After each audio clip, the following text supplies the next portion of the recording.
power of detoxification is about rebalancing the body. So by actually being able to go and completely detoxify, which meant cutting out an awful lot of things, and allowing the body to take over and to start to heal itself, was really important.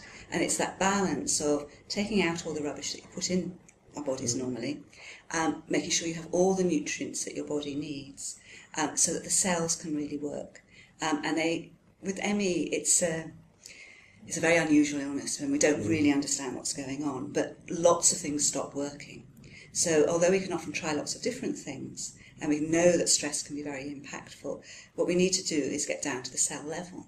And rather than going, right, I'm going to sit and work on the aches and pains in my muscles, or the pains in my ears, or whatever that might be, we need to get to the real root of it. And detoxification is all about getting to the real root of the problem.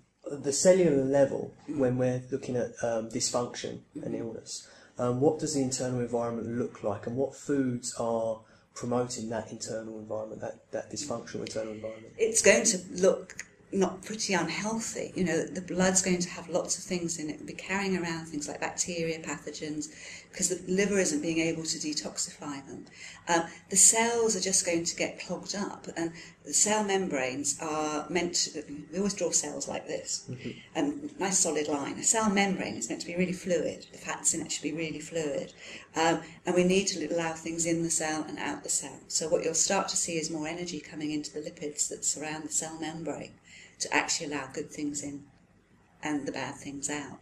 So what makes things solid and all out of balance is when our bodies get very acidic. So the worst foods you can put in are acidic foods.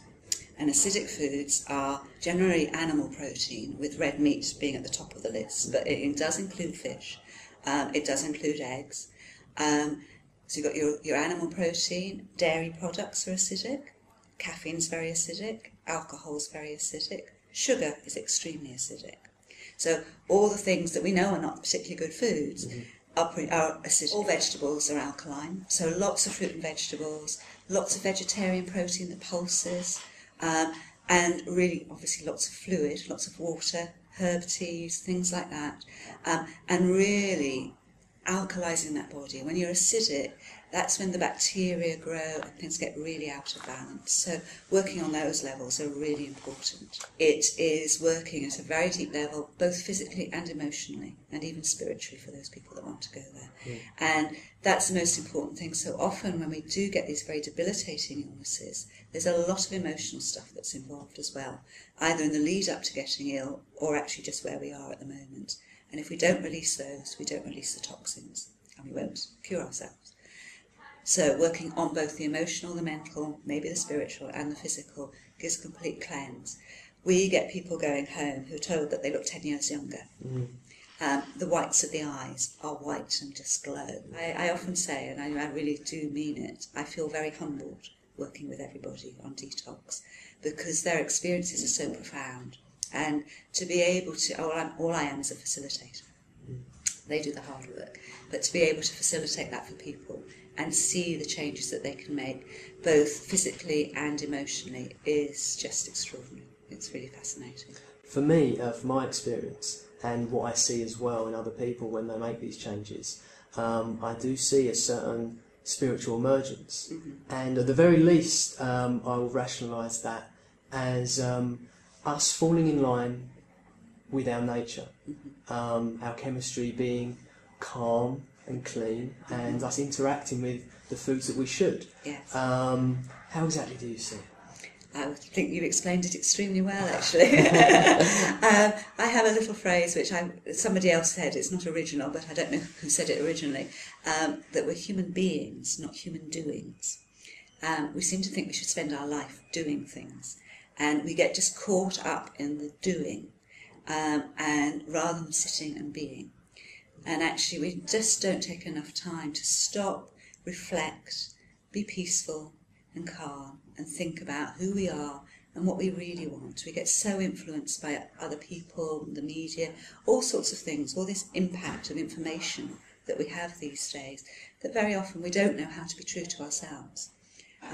And going on a retreat, and when you're actually opening yourselves up and releasing physical chemicals, you also release memories as well.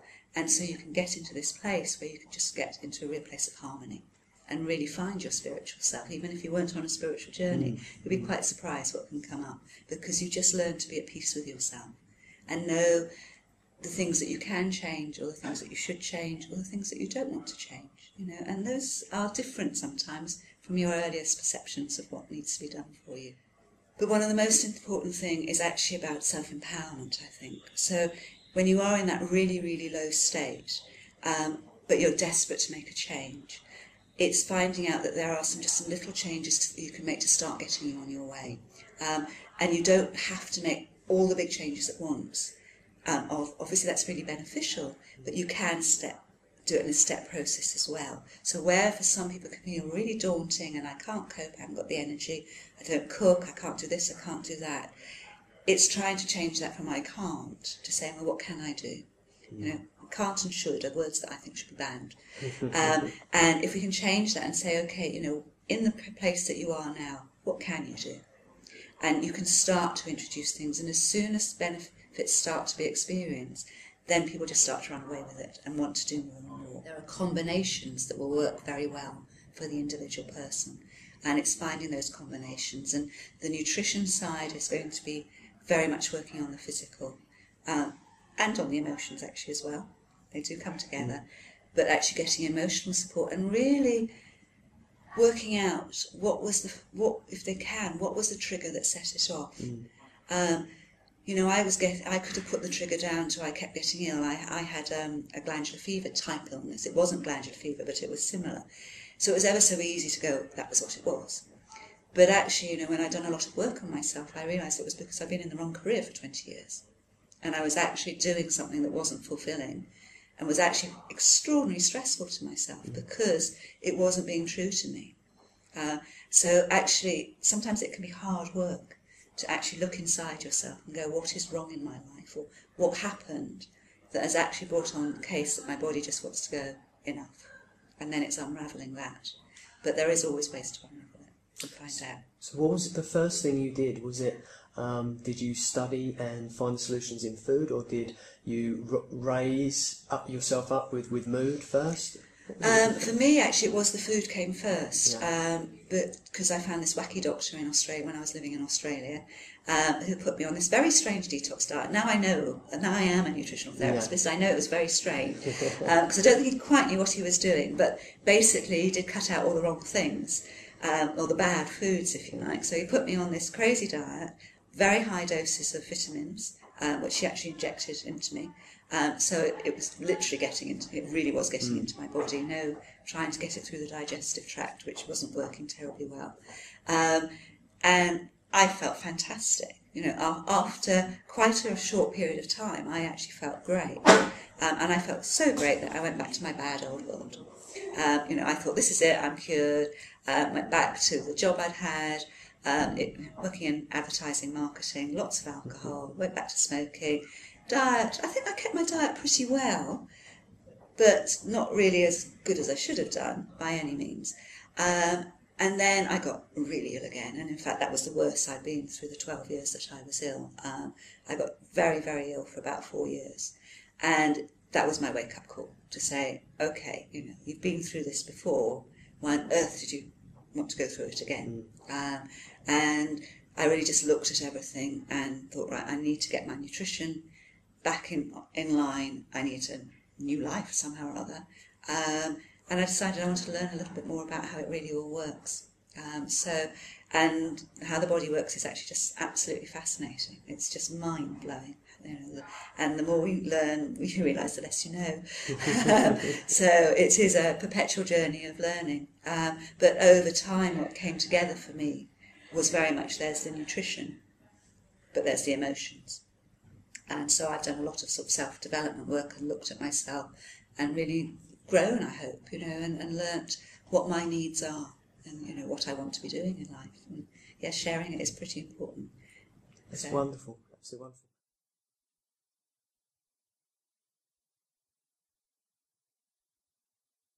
wonderful.